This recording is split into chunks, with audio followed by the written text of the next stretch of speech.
ایک سوال ذہن میں یہ بھی آتا ہے کہ جی میں توبہ تو کر لوں گا، مجھے لگتا ہے کہ میری یہ توبہ چلنی نہیں ہے۔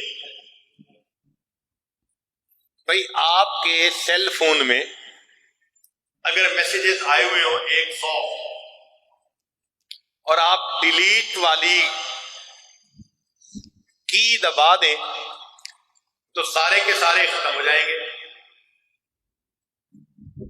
اب کوئی بندہ کہے جی پھر میسج آ جائیں گے، تو پھر آ گئے تو پھر ڈیلیٹ کر دیں گے۔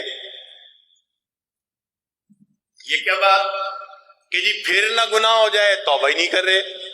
نہیں، توبہ تو کرنی ہے، فائل تو ہم نے سمیٹنی ہے۔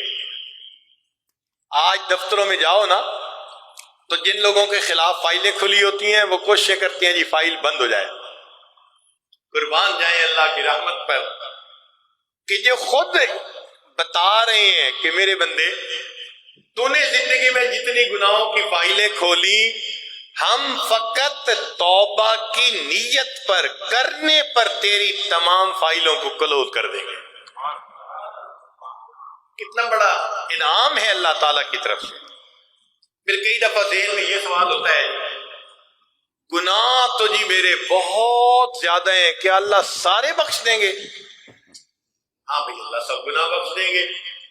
ہمارے لیے گناہ زیادہ ہیں، اللہ کی رحمت کے سامنے تو گناہوں کی کوئی حقیقت نہیں۔ چنانچہ حدیث پاک میں ہے، توجہ سے بات سنیے گا۔ نبی علیہ الصلوۃ والسلام ایک سفر سے تشریف لا رہے تھے، آپ صلی اللہ علیہ وسلم نے دریا کے کنارے پر پڑاؤ ڈالا اور نماز ادا کی۔ نماز ادا کرنے کے بعد آپ صلی اللہ علیہ وسلم نے ایک چڑیا کو دیکھا کہ وہ آپ کے سامنے زمین پر بیٹھی اور اس نے ریت کے چند ذرے اپنی چونچ میں لیے اور پھر دریا کی طرف اڑ کے چلی گئی۔ پھر تھوڑی دیر کے بعد آئی، پھر ریت کے 2-4 ذرے چونچ میں لیے اور دریا کی طرف چلی گئی۔ جب 2-4 مرتبہ ایسا ہوا تو اللہ کے پیارے حبیب صلی اللہ علیہ وسلم متوجہ ہوئے کہ یہ معاملہ کیا؟ تو جبریل علیہ السلام تشریف لائے۔ نبی علیہ السلام نے پوچھا جبریل، یہ چڑیا بار بار اپنی چونچ میں چند ذرے ریت کے لے کے پانی کی طرف کیوں جاتی ہے؟ عرض کیا، اے اللہ کے پیارے حبیب صلی اللہ علیہ وسلم، آپ نے نماز کے بعد امت کی بخشش کی جو دعا مانگی تو اللہ تعالیٰ نے اس کو مجسم شکل میں آپ کے سامنے دکھا دیا۔ کیسے دکھا دیا؟ تو جبریل علیہ السلام نے بتایا کہ جس طرح یہ چڑیا چونچ میں چند ریت کے ذرے لے کر جاتی ہے اور پانی میں ان کو ڈالتی ہے تو پانی کو پتہ بھی نہیں چلتا کہ ذرے میرے اندر پڑے یا نہیں۔ اللہ تعالیٰ آپ کو دکھانا چاہتے ہیں، اے میرے حبیب صلی اللہ علیہ وسلم، آپ امت کے گناہوں کی بخشش پر اتنا روتے ہیں، اتنا آزردہ ہوتے ہیں، آپ کی امت کے گناہ ان ریت کے ذرات کی مانند ہے اور میری رحمت اس دریا کی مانند ہے۔ تو بھئی اللہ تعالیٰ گناہوں کو معاف فرما دیتے ہیں۔ اب توبہ کرنے میں کچھ مسئلے جن کا پتہ نہیں ہوتا اور بندہ کنفیوز پھرتا ہے، اور آج کل یہ بھی ایک بری عادت پڑ گئی کہ مفتی حضرات کی طرف رجوع نہیں کیا جاتا، ورنہ پہلے ایسا وقت تھا کہ کوئی بات ہوتی تھی میاں بیوی دونوں فوراً جی مفتی صاحب سے پوچھئے کہ شریعت کیا کہتی ہے۔ اور آج تو من مرضی کی پیروی کرنے والے چونکہ زیادہ ہو گئے۔ ایک زمانہ تھا امام اعظم کی اتباع زیادہ تھی، آج نیا دور ہے۔ آج کے دور میں پتہ ہے کس کی اتباع زیادہ ہو گئی ہے؟ امام گوگل کی اتباع زیادہ ہو گئی ہے۔ اور جی میں نے انٹرنیٹ سے مسئلہ، واہ واہ واہ، امام گوگل کے پیروکار۔ تو مسائل کا پتہ نہیں ہوتا، اس لیے پھر توبہ کی تکمیل نہیں ہوتی۔ لہذا ان چند مسائل کو بھی سن لیجئے اس سے پہلے کہ ہم اپنی بات سمیٹیں۔ ذہن میں ایک سوال پیدا ہوتا ہے میں نے گناہ سے توبہ کی تھی، 2 مہینے گناہ سے بچا رہا، پھر گناہ کر بیٹھا، تو کیا پہلی توبہ ٹوٹ گئی؟ یہ سوال ذہن میں پیدا ہوتا ہے۔ پہلی توبہ نہیں ٹوٹی، اب جو گناہ ہوا اس گناہ سے نئی توبہ کرنی ضروری ہو گئی۔ یہ کنفیوز نہ ہو، یہ نہیں ہوگا کہ پہلے جو میسج آپ نے ڈیلیٹ کیے تھے اب وہ دوبارہ میسج واپس آ جائیں گے، وہ تو گئے، ختم، فائل ختم۔ اب اگر گناہ ہو گیا تو نئے سرے سے اس گناہ سے پھر معافی مانگے، تو پہلی توبہ تو قبول ہو گئی۔ پھر اگر نفس اور شیطان نے گناہ کروا دیا، اب پھر توبہ کر کے اس گناہ کو ذہن سے مٹا دو، نام اعمال سے مٹا دو۔ تو پرانی توبہ قبول ہوتی ہے، وہ باطل نہیں ہوا کرتی۔ دوسرا سوال کہ جی ایک گناہ کرتے ہوئے دوسرے گناہ سے توبہ کر سکتے ہیں؟ یہ بھی ایک انٹرسٹنگ کوسچن ہے نا۔ ایک گناہ کرتے ہوئے دوسرے گناہ سے توبہ کر سکتے ہیں؟ مثال کے طور پہ ایک زانی رشوت سے توبہ کر سکتا ہے؟ بالکل کر سکتا ہے۔ ایک زانی آدمی شراب سے توبہ کر سکتا ہے؟ جی بالکل کر سکتا ہے۔ ہر گناہ کی توبہ اپنی اپنی ہے، ایک کی توفیق ہو رہی ہے تو ایک سے توبہ کر لیجئے، پھر اللہ اس کی برکت سے دوسرے سے بھی توبہ کی توفیق دیں گے۔ تو ایک گناہ کے ہوتے ہوئے دوسرے سے توبہ ممکن ہے۔ تیسرا کوسچن، جی میں قضا نماز اور روزوں کا کیا کروں؟ بھائی اگر آپ نے کسی بندے کا قرضہ دینا ہے، دیر کر بیٹھے، تو اب آپ کیا کریں گے؟ اس قرضے کو واپس لوٹائیں گے اور دیر ہونے کی معذرت کریں گے۔ تو قضا نماز اور روزوں کا بھی یہی مسئلہ کہ آپ ان کو ادا کریں اور تاخیر پر معافی مانگیں۔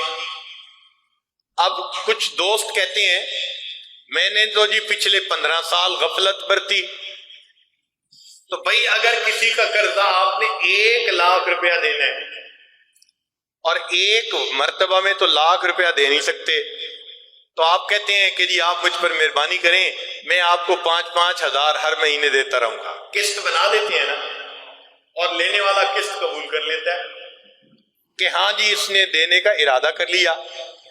تو اسی طرح اگر 15 سال کی قضا نمازیں باقی ہیں، آپ ہر روز 5 نمازیں قضا کرنے کی نیت کریں، آپ کی 5 نمازوں کی قسط جاتی رہے گی، اللہ کے ہاں لکھی جائے گی، قبول ہو جائے گی، حتیٰ کہ اس دوران اگر موت آ گئی، چونکہ آپ نے قسطیں ادا کرنے کی نیت کر لی تھی، اللہ تعالیٰ بقیہ نماز و روزوں کو بھی معاف فرما دیں گے۔ یہ قسطیں تو ادا کر رہا تھا نا جی، نیت تو کی ہوئی تھی نا قسطیں ادا کرنے کی۔ غیبت کا کیا کریں؟ غیبت کے بارے میں شریعت نے کہا الغیبت اشد من الزنا، غیبت زنا سے بھی زیادہ بری، اس کے لیے ہمیں معافی مانگنی پڑتی ہے۔ مگر معافی مانگنے میں یہ کہنا ضروری نہیں کہ جی میں نے آپ کے بارے میں یہ الفاظ کہے، پہلے سے لڑائی بڑھ جائے گی، پہلے بول چال تھی اب بول چال بھی ختم ہو جائے گی۔ تو شریعت کہتی ہے کہ آپ اجمالاً معافی مانگیں، او جی اگر آپ کے حق میں مجھ سے کوتاہی ہوئی تو آپ مجھے معاف کر دیں، اس طرح سے معافی مانگیں تو پھر یہ گناہ بھی معاف ہو جاتا ہے۔ پھر جن کی غیبت ہوئی ان کے لیے اللہ کے راستے میں صدقہ و خیرات بھی کریں، 100 200 500 ان کے راستے میں مسجد میں دیں، مدرسے میں دیں، اللہ کے راستے میں کریں، اور نیت کریں کہ جن کی میں نے غیبت کی اگر وہ قیامت کے دن مجھ سے مطالبہ کریں گے تو اللہ اتنا ثواب دے دینا کہ وہ سارے کے سارے راضی ہو جائیں۔ اللہ تعالیٰ اس ثواب کو پالتے ہیں بندے کے لیے۔ ایک سوال یہ، قتل کا مجرم کیا کرے؟ تو بھائی قتل عمد میں 3 کام کرنے پڑتے ہیں۔ ایک تو یہ کہ انسان قصاص دے، قتل خطا ہے تو دیت ادا کرے، پہلا کام۔ دوسرا کام کہ انسان اللہ کے سامنے بھی اس گناہ کی توبہ کرے، اور تیسرا کام کہ جس بندے کو قتل کیا اس کی بخشش کی دعا مانگے، یہ بھی اس کے اوپر حق ہے۔ ایک آدمی کہتا ہے جی میں نے چوری کی، کیا کروں؟ بھائی جس کی چوری کی اس کو پیسہ واپس لوٹائیں، اور جی پیسہ تو نہیں تو بھائی اس سے معافی مانگے۔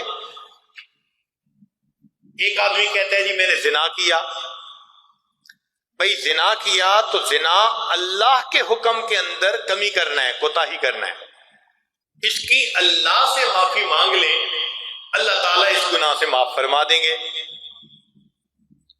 ایک بندہ کہتا ہے جی کہ میں نے سود کا مال کھایا، بھائی جو ہو چکا، اب سود سے توبہ کر لیں اور اس جسم کو نیکی کے کاموں میں استعمال کریں۔ اگر کوئی شراب پیتا رہا تو بھئی غریب لوگوں کے لیے پانی کی سبیل لگائیں، جیسا گناہ ویسی کمپنسیشن۔ اگر کسی نے زنا کیا اور کی عزتوں کو لوٹا تو اب توبہ کر لی تو بھئی جو کنواری بچیاں غربا کی ہوتی ہیں ان کے نکاح کرنے میں معاونت کرے، یہ کمپنسیشن ہو جائے گی۔ تو جیسا گناہ ویسی نیکی زیادہ کرے، اور اس کی دلیل ہمیں حدیث پاک سے ملتی ہے۔ وہ کیسے؟ سیدنا حمزہ رضی اللہ تعالیٰ عنہ کو ایک حبشی نے قتل کیا تھا،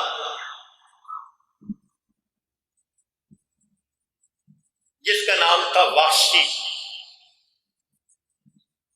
پھر یہ شخص اسلام لے آئے، صحابہ میں شامل ہو گئے، مگر ان کے دل میں غم تھا کہ مجھ سے ایک بہت بڑی غلطی ہو چکی ہے زمانے جاہلیت میں۔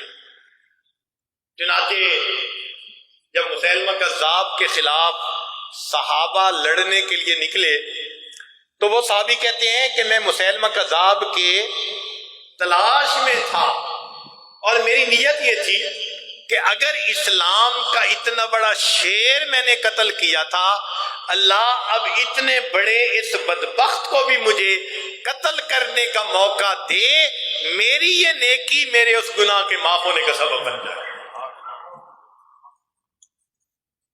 تو جیسا گناہ کیا ویسی نیکیاں زیادہ کریں تاکہ اللہ تعالیٰ گناہ کے اثرات کو ختم فرما دیں۔ طریقہ توبہ کا کیا ہے؟ سیدنا صدیق اکبر رضی اللہ تعالیٰ عنہ نبی علیہ السلام سے روایت کرتے ہیں، ما من رجل یذنب ذنبا ثم یقوم فیتطہر ثم یصلی رکعتین ثم یستغفر اللہ غفر اللہ لہ۔